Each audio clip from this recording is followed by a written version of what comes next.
राजौरी आतंकी हमले में शहीद हुए भारतीय सेना के जांबाज सिपाही और आगरा के लाल कैप्टन शुभम गुप्ता का शव शुक्रवार शाम ताजनगरी फेस 1 स्थित प्रतीक्षा एन्क्लेव पहुंचा तो शहरवासियों का हुजूम शहीद के अंतिम दर्शनों को टूट पड़ा।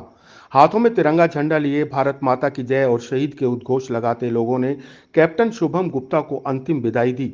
गौरतलब है कि बुधवार सुबह जम्मू कश्मीर में मुठभेड़ के दौरान कैप्टन शुभम गुप्ता शहीद हो गए थे। गौरतलब है कि शुभम के पिता आगरा जिला एवं सत्र न्यायालय में डीजीसी पद पर तैनात हैं। शुभम की शहादत की खबर पूरे शहर में आग की तरह फैल गई और दीवानी में अधिवक्ताओं ने न्याय कार्य से विरत रहकर शहीद को अंतिम श्रद्धांजलि दी। शहीद के निवास पर भी शोकाकुल परिजनों को सांत्वना देने वालों का तांता लगा रहा।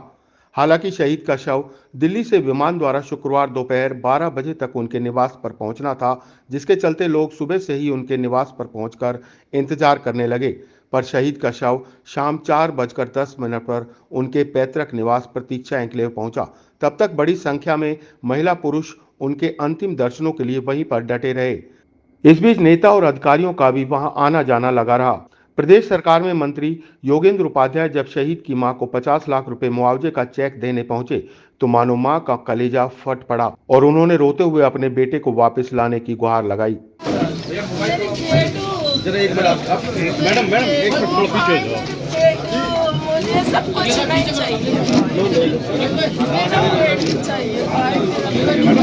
गौरतलब है कि प्रदेश सरकार द्वारा शहीद के परिजनों को 50 लाख रुपए की आर्थिक सहायता, एक सरकारी नौकरी और शहर की एक सड़क का नाम शहीद के नाम पर रखने की घोषणा की है। कि जो शहीद हुआ है आगरा का ये लाल शुभम, इसकी कोई प्रतिपूर्ति नहीं की जा सकती, लेकिन फिर भी माननीय मुख्यमंत्री जी ने उत्तर प्रदेश सरकार की ओर से मुझे नामित किया है और 50 लाख का चेक और इनके एक परिवार को कहीं सरकारी नौकरी, जहां भी परिवार वाले जिसको भी नामित करेंगे उसको दी जाएगी।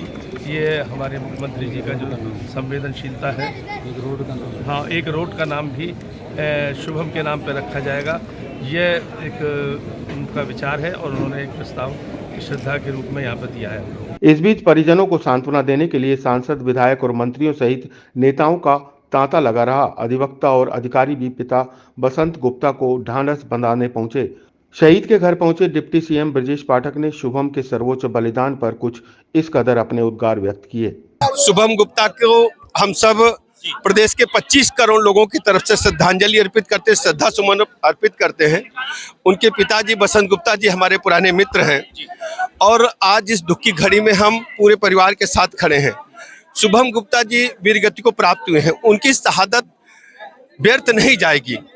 भारत माता का मस्तक उन्होंने ऊंचा रखा है और इसका जो चिन्हित करके जिन लोगों ने इस प्रकार की घटना का अंजाम दिया है, आप देखिएगा शीघ्र ही आपको परिणाम मिलेगा। सरकार द्वारा क्या-क्या घोषणाएं की गई? सरकार पूरी तरह से परिवार के साथ है, पीड़ित परिवार के साथ है और हर स्थिति में सरकार की जिम्मेदारी तो है, हमारी व्यक्तिगत भी लायबिलिटी है।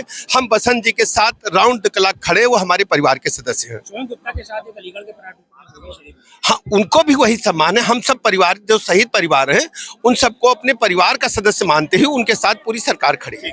उनके निवास से शुभम की अंतिम यात्रा उनके पैतृक गांव कुआखेड़ा पहुंची, जहां पूरे सैन्य सम्मान के साथ कैप्टन शुभम गुप्ता का अंतिम संस्कार हुआ। इस बीच हजारों की संख्या में लोग उनकी अंतिम यात्रा में शामिल हुए और उन्हें भावभीनी श्रद्धांजलि दी।